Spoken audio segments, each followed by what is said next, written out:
It's the end of the day with Ray. Hello, my friends. Well, if you're in the Document Imaging channel and you're pivoting into IT services, I have something I'm going to tell you today that I want you to think really hard about, because I believe it's the next phase of your education in delivering IT services.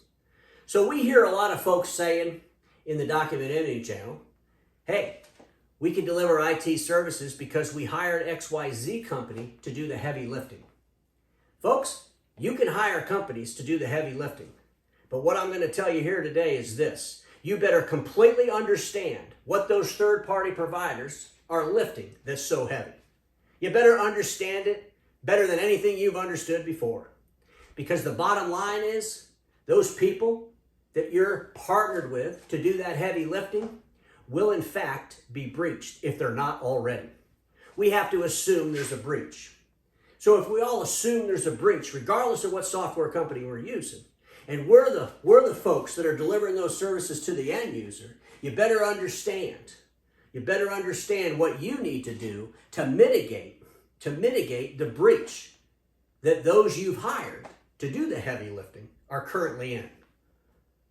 Folks, the bottom line is the cybersecurity bad actors, those criminals, are probably already there. They've probably already planted seeds. We hear a lot of folks in the IT services industry talking about how you have to assume there's a breach. Well, if you have to assume there's a breach, then you better understand the implications of that breach to your end users. And I'm afraid that a lot of my friends in the Document Imaging channel, and I'm afraid that a lot of MSPs in general, don't really understand what's being lifted that's so heavy. And going forward, I've talked a lot about how there should be regulation around cybersecurity. And today I want to talk about the MSPs themselves. Should they be regulated? You could go in your garage with a wood burner, get a piece of wood out and put on there Joe Smuckatelli's IT services, hang it outside your house, and you're in business. You can't do that to be a dentist. If you want to be a doctor, guess what? There's regulations involved to make you be a doctor, right? So why in the world are we allowing anybody and their brother to be an IT service provider without any kind of regulation? Is this something we should be talking about? I think about my friends in the Document Imaging channel. We used to hear them say things like, well, we don't like this consultant because they're too complicated or they're too demanding. We want to deliver IT services the way the customers want. You have folks that actually market that. We deliver IT services the way the customer wants it, even though the customer's wants are insanity. We'll do it. We're cheaper than the other guy because we don't have all these things in place to protect you that the other guy has. No one wants to say that. No, they just say they're cheaper, and the only way they can be cheaper is the fact is they don't have all the other things the other people have to keep those customers safe. We've turned IT security services into a race to the bottom like we're selling print in some cases. How insane is that? We've added IT to the end of our names and we're telling everybody we're an IT services company.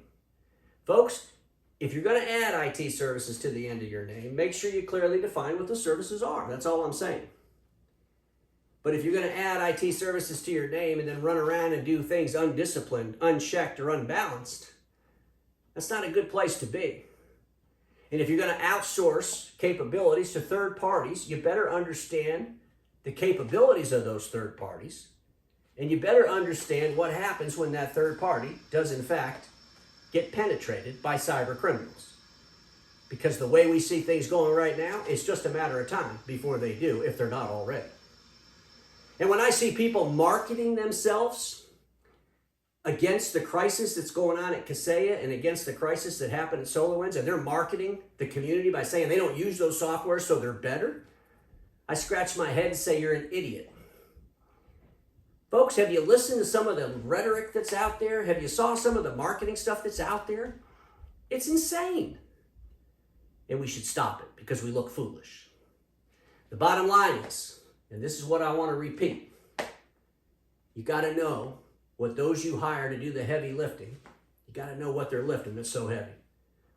And when you understand that, when you truly understand that, then you'll be able to mitigate when, in fact, those you hire to do the heavy lifting do get penetrated. And those that are doing the heavy lifting, maybe it's about time you held some standards to the MSPs that you allow on your platforms. Maybe it's time you take control.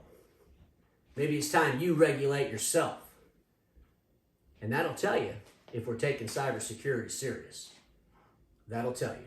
Because, my friends, we all know this. Status quo is the killer of all that'll be invented. Don't get stuck in status quo, and I'll see y'all tomorrow.